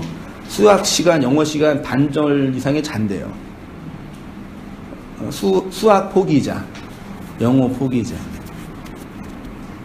물론 걔네들을 정죄하는 게 아니라 우리도 그렇게 수포, 영포자가 생긴다니까요. 하도록 운명 지어진 자유, 안 할 수 없게 이끄시는 하나님의 열심과 행하심과 열정에 대한 자유. 오직 성도에게만 이 하나님의 열심과 하나님의 행하심이 인생의 마음과 역사를 통해 흘러나옵니다. 세상 사람들은 이것을 뭐라고 정의했냐면 운명이라고 운명이라는 단어의 용어가 되게 다양해요. 운명론 자체가 아니라요. 어떤 에너지가 내 안에 없는 건 아니지만 내 밖에서 주어지는 거예요. 강한 어떤 에너지가. 너를 만난 것 운명이다 할 때 내가 널 사랑하고 너가 좋아서 만난 것도 하지만 그거를 초월한 어떤 거대한 힘이 있다. 그걸 운명이라고 그러잖아요. 그렇죠? 이거를 성경에서는 마음에 떨어진 불, 골수에 사무치는 불, 아차르라고 하고요. 아난케라고도 해요. 예레미야 20장 7절 우리 한번 임건사님 한번 읽어주시겠어요? 여호와여 주께서 나를 공유하심으로 내가 그 공유를 받았사오며 주께서 나보다 강한 이기셨으므로 내가 조롱거리라느니 사람마다 조롱토록 나를 조롱하나이다. 내가 말할 때마다 애치며 파멸과 멸망을 선포하므로 여호와의 말씀으로 말미암아 내가 조롱토록 치욕과 모욕거리가 됩니다. 내가 다시는 여호와를 선포하지 아니하며 그의 이름으로 말하지 아니하리라 하면 나의 마음이 불붙는 것 같아서 골수에 사무치니 답답하여 부를 수 없나이다. 예, 예레미야의 그 가장 인간적이고 가장 신적인 고백이에요. 여기에 정말 아름다운 두 성질, 인간성 그리고 신성. 인간성은 뭐예요? 이런 설교 하기 싫어, 이런 말 하기 싫어, 너무 힘들어, 돈도 못 벌고 병 만들고 외국 노라가 욕해요, 하기 싫어요. 하기 싫다고 얘기하는 거예요. 하기 싫지요. 뭐가 좋아요? 근데 뭐예요? 안 할 수 없는 내적인 운명이 주어진 거죠. 그걸 예레미야는 뭘 받았다 그래요? 마음의 불, 골수의 불, 요를 받아서 그 불이 활활 타오르니까 그 불을 전하지 않고서는 답답하여서 견딜 수가 없다. 이거 똑같은 비유가 여자가 임신을 했어요. 건강하게 자라요. 나오지마 근다고 애가 안 나와요? 10달 차면 그 속에 있는 아이의 그 생명이 엄마를 뚫고 나오게 하는 것처럼 하나님의 말씀이 우리의 마음과 인생 역사 속에 진리로 심어졌으니 그것이 열이라는 시간이 차면 나오는 것이죠. 여기서 고민할 건 뭐예요? 왜 나는 이 하나님의 생명으로 임신된 그 생명이 없을까를 고민을 해야지. 자유롭게 살고 있는 나로 만족하면 되겠냐고. 이거 이해되시나요? 네. 이게 진리 안에서, 묵시 패러다임 안에서 성도가 마땅히 힘써야 할 고민이에요. 항상 그 얘기를 일관되게 했거든요. 근데 딴 데 집중하시는 것 같아요. 이제 안 해도 되는 거예요. 이제 안 나와도 되는 거예요. 마음이 껐덕지근하니까 이제 좀 쉬겠어요. 그건 목사님이니까 그러시는 거지. 평신도가 돼보세요. 안 그런다. 아니, 하나님의 은혜가 목사 따로 평신도 따로 주어지나요? 아니 근데 그게 말씀을 듣고요. 네. 자기 안을 잘 살펴봐야 되잖아요. 그렇죠. 잘 살펴보면 정말 내 안에 그 열에 있는 아들이 있는지 없는지 네. 그 진리가 있는지 없는지 네. 그거를 본인밖에 모르잖아요. 그쵸. 하나님하고 본인밖에 몰라요. 네. 근데 그거를 갖다가 포장을 한다든지 네. 그거 분명히 발견이 될 거예요. 내 안에 과연 아들이 있나 없나. 정말 없을 적에는 한나 같은 기도를 해요. 그치. 그렇게 하게 되시는 거죠. 네. 그리고 그런 가정 속에서 생명이 주어지는 거죠. 그거를 안 하게 되면 포장하는 사람들 나 자기 알면서도 그냥 돕는 지식으로 그냥 내뱉는 거예요. 그런 차이가 아까 이제 고민했던 그렇죠. 아는 거랑 그렇죠. 삶의 현실에서의 괴리감으로 오는 네. 그런 부분인 거죠. 그 불이라고 표현되어 있고요.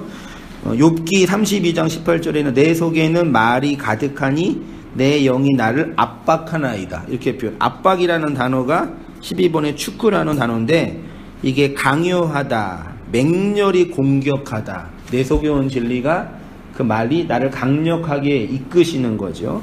시편 39편 3절이요. 내 마음이 내 속에서 뜨거워서 뜨겁다가 그 불내다 따뜻해지다예요. 마음이 따뜻해야지 생명이 잉태되죠. 자매의 배는 따뜻해야 된다면서요. 그래야지 임신이 안 되는 그 부부를 보면 몸이 차가워서 안 되는 경우가 한의학적으로 있대요. 그 생명은 따뜻해야 돼요. 근데 시인이 뭐라 그래요? 내 마음이 내 속에서 뜨거워서 각주 13번이 돼 있죠. 13번을 보세요.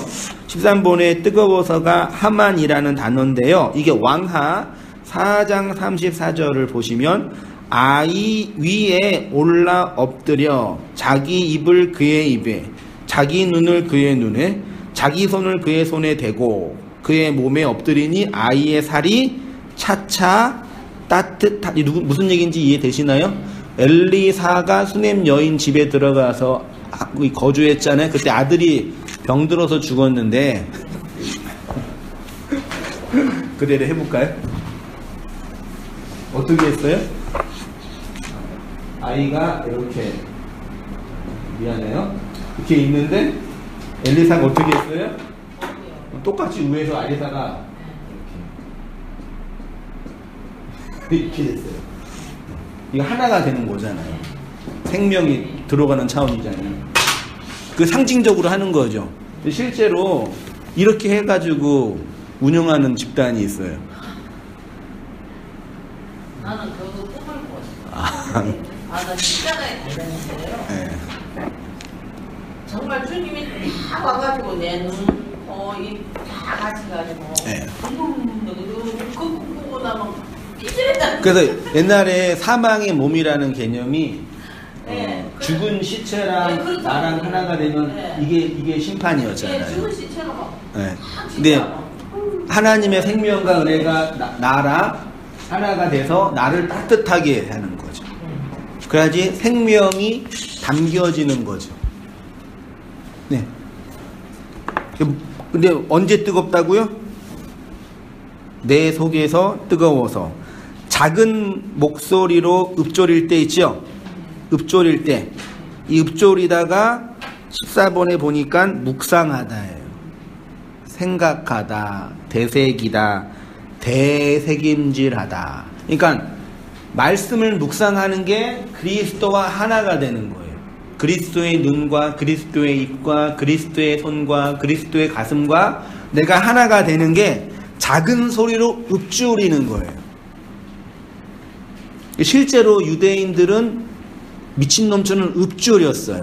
하면서. 근데 요거 되게 중요하다니까요.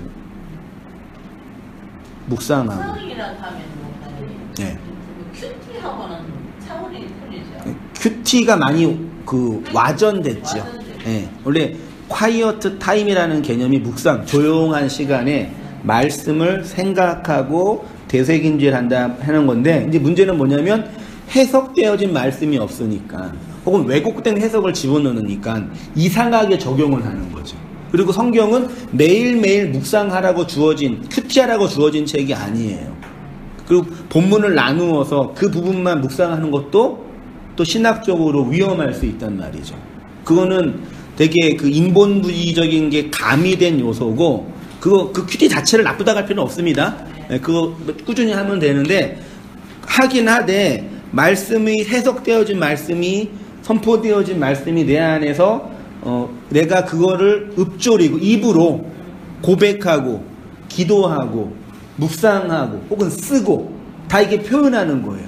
그렇게 해야지. 말하자면 이거 우리가 요 교재 가지고 예.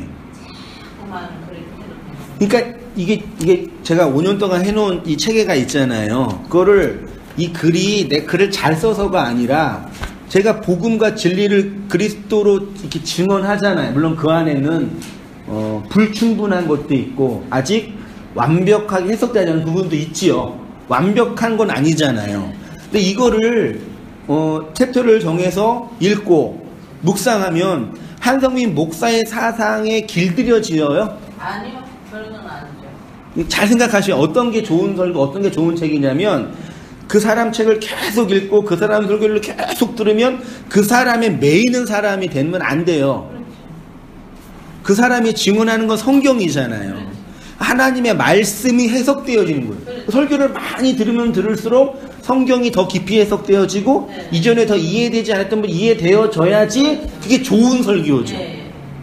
그렇죠? 그러니까 어떤 사람한테 매이는 거는 물론 과정 속에 한 순간엔 그럴 수 있죠. 저도 젊어서 그렇게 그 위대한 선생님들, 나도 칼빈이 되고 싶고 나도 로이드 존스가 되고 싶어서 밤마다 로이드 존스 설교책을 맨날 읽으면서 위대한 설교 그래서 흠모했어요.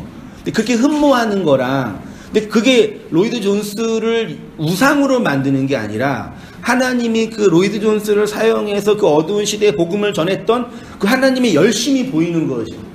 그러니까 목회자한테 멘토가 없는 건 되게 끔찍한 거예요, 사실은요.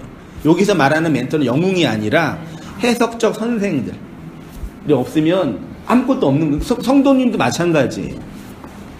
그런 의미에서 설교된 이 원고를 차근차근 읽고 저는 그 요즘에는 이제 40살인데 바르트 그 교의학이라는 책이 있어요. 로마인이 아니라 그 독일 분인데 스위스와 스웨덴에서 19세기 말에 살았던 그 친학자인데 전집이 17권, 8권이라 그런데 번역된 것도 독일어를 번역한 거라 무슨 의미인지 하나도 몰라요. 어느 때 문장이 한 권에 반 정도가 문장 하나예요. 그런 거 읽을 수 있겠어요? 못 읽어요. 아무것도 못 읽어요. 원어, 독일어를 좀 알고 있는 분이 원전을 보면 몰라도. 그거를 보는데 이해가 안 되니까 혼자 방에서 혼자 이렇게 읽어요. 진리는 이것으로 혼자 막 계속 1시간, 2시간 읽어요. 네. 근데 그러면은 완벽하게 다 이해는 되지 않지만 그 바르트가 말하고 싶은 의도가 뭔지가 이해가 돼요. 원래 글은 그렇게 읽어야 돼요. 옛날에 한 집안에서 가장 아름다운 소리는 무슨 소리라 그랬어요? 어린아이가 책 읽는 소리가 가장 아름답다 그랬죠. 요즘에 근데 책 읽는 소리 나요? 텔레비전 소리만 나오지 무슨 소리가 나요? 그래서 이걸 말씀을 읽고 내가 입술로 읽고 묵상하고 되새김하는 건 기술적으로 되게 중요해요. 이거 열심히 하셨으면 좋겠어요. 근데 어떻게 하겠어요? 나이가 자시면 자실수록 어떻게 돼요? 눈이 흐려지고 귀가 어두워지죠. 네. 그래서 가능한 한 젊을 때 읽을 수 있을 때 열심히 읽어둬야 돼요. 그래야지 눈이 흐려질 때 내가 읽었던 텍스트가 내 속에서 나를 잃게 안 되니까요. 요즘 젊은이들은 그런 거 안 읽고 그냥 다 그런 거 보죠. 그게 작은 소리를 읊조리는 거예요. 그럴 때 불이 붙으니 나의 혀로 말하기를 여호와여 나의 종말과 연한이 언제까지인지 알게 하사 내가 나의 연약함을 알게 하소서. 주께서 나의 날을 한 뼘 길이만큼 되게 하시며 나의 일생이 주 앞에는 없는 것 같사오니 사람은 그가 든든히 서 있는 때에도 진실로 모두가 허사뿐이니이다. 고전 9장 15절이요. 그러나 내가 이것을 하나도 쓰지 아니하였고 또 이 말을 쓰는 것은 내게 이같이 하여 달라는 것이 아니라 내가 차라리 죽을지언정 누구든지 내 자랑하는 것을 헛된 대로 돌리지 못하게 하리라. 16절. 내가 복음을 전할지라도 자랑할 것이 없으면 내가 뭐라고요? 부득불, 여기 부득불이 헬라어로 아난케예요. 이게 골수에 떨어지는, 사무치는 불할 때 사무치는 거예요. 하나님, 이걸 아난케를 이제 고대 헬라 세계에서는 운명이라고 표현했어요. 만일 복음을 전하지 않으면 내게 화가 있을 것이로다. 그러니까 바울이 복음을 전하지 않으면 내게 화가 있을 것이라는 거는 말씀을 전하지 않으면 자식 새끼가 사고당하고 하나님께서 심판하고 저주하다 그 뜻이 아니라 예레미야의 고백처럼 불붙는 것 같아서 골수에 사무치니 답답하여 견딜 수가 없습니다. 내 안에 들어온 그 하나님의 생명이 나를 이겨서 나를 억압하고 그 진리로 이끄십니다. 진리에 대한 나의 삶 속에 진리에 대한 나의 삶이 진리로 함몰되는 거죠. 그 강력한 불태 용광로가 돼서 나의 개별적인 삶이 그 진리의 불로 함몰되어져서 용서의 양식이 흘러나오는 거죠. 그래서 교회는 용광로가 돼야 된다고. 불 좀 잘 지피세요. 이렇게. 불 지피시니까 뜨거워지잖아요.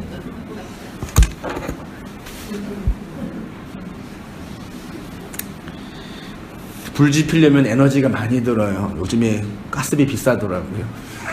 전기세 비싸고. 이전에 봉사 억지로 해서 이제는 안 하고 싶고 그래서 안 할 수 있는 자유도 있습니다. 그런데 그리스도의 진리와 그리스도의 마음이 내 안에 있는데 안 할 수 있는 자유로 만족할 수 있겠습니까? 교회에서 이것저것 일거리가 있으면 성실하게 출석했던 분들이 아무런 일도 하지 않게 되면 자유롭게 출석하시는 것을 보면 참 슬픕니다. 그것이 무엇이냐면 안티테제의 율법에 갇혀있는 모습이기 때문입니다. 하지 않으면 안 되는 율법에 갇혀 있다가 이제는 하지 않아도 되는 율법에 말 이해되시나요? 제가 말해놓고도 하지 않아도 되는 율법, 그 반율법이라 그러는 거예요. 그래서 그 김용선 목사 설교를 오해했던 분들이 반율법주의자가 되는 분들이 좀 있어요. 그분이 그런 의도로 말한 게 아닌데 워낙 그분의 인생과 삶이 좀 고단했고 또 이제 마지막도 이제 그렇게 돌아가셔가지고 좀 부정적인 인상이 있을 수 있는데 그걸 오해해서 율법의 반이 진리다 이렇게 해석합니다. 절대 아닙니다. 이 세상이 파괴되고 멸망되어지고 이번에 한 청년이 한 달 전에 왔는데 그 말하자면 김성수 계열 이제 했는데 선문화 교회는 출석 안 하고 동영상 예배에 대해서는 좀 부정적으로 보고 그래서 이제 단일 교회가 없으니까 어떻게 해야 돼요? 그 집에서 가족들끼리 예배를 드리는데 인터넷 들어가서 이제 김용수 목사든 김정근 목사든 인터넷에 이제 설교 잘하시는 설교를 들으면서 가정 예배를 드리는 거예요. 그러면서 이제 인터넷에 이제 뭐 곰멜과 호세아나 이렇게 인터넷에 선생이라고 자처하는 분들의 그런 번개 모임 같은 거 많이 있거든요. 그런 거 어디서 모이는지 아세요? 보통? 호프집에서 모여요. 아 진짜? 그 진리를 나누면서 이제 맥주 한 잔 쫙 걸치면서 이제 진리고 뭐 막 나눠요. 좋지요. 사람은 주님이 있을 때 되게 마음이 풍성해지거든요. 그렇잖아요. 세상이 술 마시는 이유가 그것 때문에 마시는 거거든요. 제정신을 못 하니까. 좋아요. 그것까지 뭐 상관없어요. 뭐 하는데 이제 막 얘기하고 하는데 뭐 결국 뭐 해요? 그 청년이에요. 얘기를 하는데 나한테 뭐라고 그러냐면 다 지 얘기만 한다고. 그러니까 다 어른들이에요. 40대 50대 인생 마시는 분이니까 다 자기 말만 한다. 아무 얘기도 안 듣는다. 그게 진리가 된 사람들의 이 세상을 바라보는 관점이에요. 그러니까 혼자 있으면 외로우니까 누구를 만나고 싶어. 만나는데 자기 얘기만 해. 그 자기 얘기 안에 예수가 없다는 거예요. 아니 예수 얘기를 하는 거예요. 그러니까 지예수 얘기하는 거예요. 자기 예수, 자기 진리. 그러면 자기면 다 자기니까 진리로 하나가 돼야 되잖아요. 그렇죠. 근데 다 지 얘기야. 그리고 얘기를 하다가 이제 나중에 뭐라 그러냐면 그 리더가 얘는 다 비진리하고 나간대요. 그러니까 되게 아이러니해요. 외롭거든요. 외로워서 만나고 싶은 거예요. 외로우니까 내가 경험하고 배운 진리가 이건데 요거 맞냐 확인해보고, 그리고 검증해보고, 그리고 토론해보고, 그리고 일정하게 공통분문을 만들어보고, 오늘이 다 안 되면 또 다음 주에 와서 또 조정해보고, 그렇게 해서 이렇게 조정해가지고 만들어가는 게 교회잖아요. 그게 가정이고, 이 작업을 자체를 못하는 거예요. 이게 인간의 아주 기본적인 문제라니까요. 자기 그 어떻게 보면은 자기가 너무 예술을 많이 이렇게 알다 보니까네. 있죠. 진리인 나만 있는 거지 해석된 삶이 없는. 그렇죠. 그렇게 됩니다. 그래서 그런 분들을 제가 개척하고 많이 봤거든요. 그런 사람들 많이 봤는데 기본적으로 얼굴이 딱 굳어 있어요. 그러니까 제 경험으로 그런 분들이 와서 얼굴이 딱 굳어, 일단 딱 굳어 있고, 언제 피냐면 자기 얘기할 때 기분이 좋아져요. 자기가 말할 그리고 누구 얘기 들을 때는 딴청해요. 못 듣는 거지. 그러니까 들을 수준이 아닌 거예요, 이 사람이. 그렇죠. 수준이 나는 안 되는 거예요. 그러나야 근데 그렇게, 그치요. 네. 그렇게 있다가 이제 교회 적응 못하면 가겠죠. 근데 어떤 분은 진짜 딱딱 굳어서 와요. 네. 근데 말씀을 듣고 진리로 소통하고 배워가고 정리해 가면은 어떤 현상이 나는 얼굴이 펴요. 얼굴이 핀다는 게 무슨 말인지 이해되시나요? 탁탁하게 굳어 있다가 이게 좀 펴요. 여기 근육이 좀 풀려요, 이렇게. 아, 진짜 그런 데니까요. 근육이 풀려요. 그러면 좀 마음이 좀 이렇게 놓이는 거예요. 처음 여기 들어올 때 추워서 이렇게 움츠리고 있었죠. 긴장하잖아요. 따뜻해지면 어떻게 돼요? 더 풀리잖아요. 그 몸이 따뜻해진다는 게 그 뜻이라니까요. 그런 경험을 사실 가정에서 하는 거고, 그리고 교회도 그런 진리의 공동체가 그런 거예요. 근데 워낙 한국교회가 기복주의 태제가 강해가지고 여기에 상처를 너무 많이 받아가지고 그 상처가 해결이 안 되는 거예요. 그 목사만 보면은 또 목사 노릇하고 또 목사질하고 또 누구 또 할 그런 목사만 보이고, 성도들도 그런 것만 보이니까 어디에도 자기 마음을 풀어놓고 자기의 고민, 자기 해석되지 않는 이 비진리의 앞에서 아파하는 현실을 이게 풀어놔서 정리를 못하는 거예요. 그게 반율법주의에 갇힐 수 있는 위험이 있는 거죠. 그게 비진리라는 얘기가 아니라요. 그래서 어떤 의미에서는 기복주의나 율법주의 교회는 목사가 목회하기가 되게 편해요. 그 목사도 편하고 성도도 편해요. 서로 그 정한 법칙 안에서만 잘 움직여지면 되니까. 그렇죠? 근데 이 묵시 패러다임 안에 있는 이 모이는 교회는요, 너무 복잡하고 어려워요. 저도 어렵고 성도님도 어렵어요. 아무도 이거에 대해서 정리해 놓은 것도 없고, 심지어 지역교회로 만들어 놓은 판, 그러니까 주위에 동료 목사님들이 이렇게 설교하면 교회 망한다 그래요. 목사 안수받고 목사 교회 개척한 이유가 뭐예요? 교회를 크게 하려고 개척한 건 아니더라도 교회를 세우려고 개척한. 결혼한 이유가 뭐예요? 이혼하려고 결혼해요? 잘 살아보려. 아니, 사랑하는 사람과 아들 딸 낳고 손주는 잘 살려고 결혼하고 가정하잖아요. 그렇지 않아요? 그게 결혼의 목적 중에 하나잖아요. 교회도 그러려고 모이는 거고, 그러려고 말씀을 뿌리는 거예요. 해체하고 무너뜨리려고 하는 게 아니라요. 근데 그동안 한국교회가 왜곡된 반율법주의에 갇혀 있어가지고 정말 자유와 진리를 전하는 것 자체를, 그 내용의 진리를 몰라보니까 기복주의 막 얘기하니까 이 아닌 것만 자꾸 해석하는 거. 그리고 교회 와서 막 열심히 교회 막 봉사하고 막 청소하시는, 일찍 와가지고 막 진짜 시키지도 않는데 혼자 청소하시고 굳은 일 다 하시거든요. 율법에 갇혀 있는 거죠. 그렇게 비난한다고요. 너무 율법적이기 때문에 너 그러는 거라고. 헌금을 막 많이 내면 너 율법 아니 율법에 갇혀 있냐고. 이게 되게 웃기지 않아요, 이게? 근데 그만큼 우리가 과거에 왜곡된 교회 문화에 상처를 너무 많이 받아가지고 그게 무서운 거예요. 그래서 그런 걸 저도 이제 목회를 하면서 성도님을 만나 뵈면서 또 경험하면서 이렇게 배운 거죠. 아, 이게 이렇게 움직여지는구나, 사람이. 이게 반율법주의입니다. 하지 않아도 되는 율법에 갇히게 된다는 것입니다. 그러나 우리 복음은 할 수밖에 없는 하나님의 열심, 그리스도의 열심을 우리의 인생 역사를 통해서 드러내는 것입니다. 그러니까 말씀을 들으면서 어떻게 하면 나를 지킬까? 어떻게 하면 나를 정당화할까?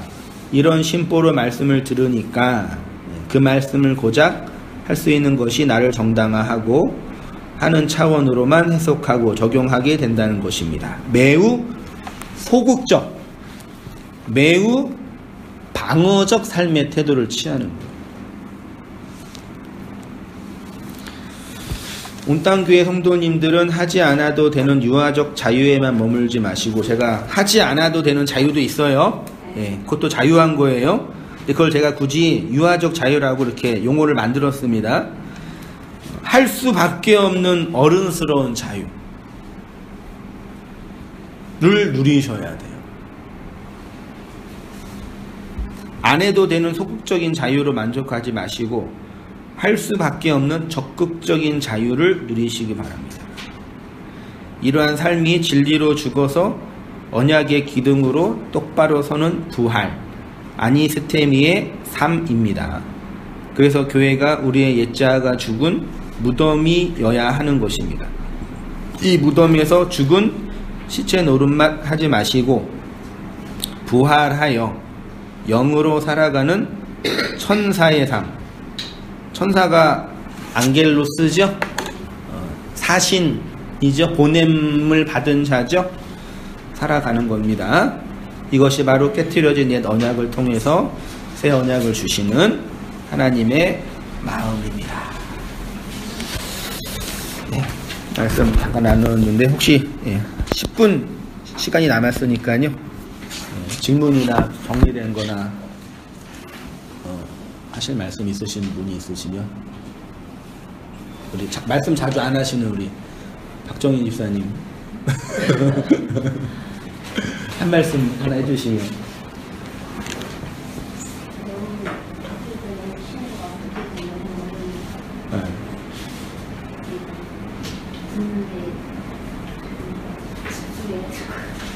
좀 어려우셨다. 그치만 어느 건 쉽다. 어느 부분이 좀 어려우셨나요?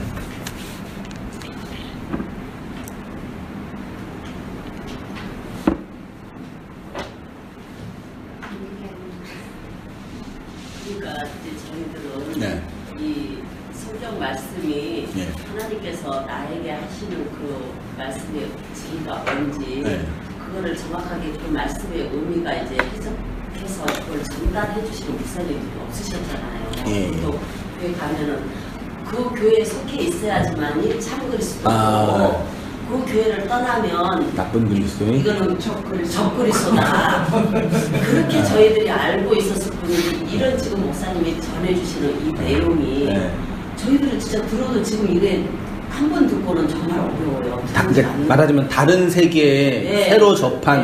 그렇기 때문에 저희들이 자꾸 삶과 진리하고 같이 이게 하나가 이게 한번에서 진리 안으로 들어야 되는데 그게 안 되는 거예요 지금. 율법적인 그런 것만 받아들였기 때문에 이전에 받았던 방식과 전혀 새로운 방식으로서의. 여기서 이제 이거를 여기서 끝내지 말고 집에 가서 이거를 읽고 또 읽고 내 것을 만들어야 되잖아요. 근데 그 작업이 너무 삶에 이게 진짜 바쁘다 보니까 시간적으로 공간적으로 바쁘다 보니까 그냥 여기서 끝내고 나니까 이게 또 들어도 또 잊어버린 거예요. 앞전에 들었던 거를 계속. 그리고 딴소리하고 목사님 답답하시잖아요 저희가. 뭐 그런 딴소리만 하고 있으니까. 그 딴소리는 아니에요. 근데 전에 다 이게 또 듣고 보면 전에 목사님께서 말씀하신 내용들이 있는데 전혀 엉뚱하게 또 답을 하고 있으니까. 그러니까 말하자면 이전에 들었던 체계에 익숙한 거죠. 그쵸. 새로운 체계를 들으려고 하니까 이게 익숙하지가 않으니까 이게 시간이 이제 필요한 거죠. 이거하고 네. 이제 대립이 될 때가 대립이 될 때 그때요. 그리고 이제 저 같은 경우는 정말 이렇게 했을 때는 주위에서 이제 좀 기도에 대해서 좀 기도 부탁이 되잖아요. 네.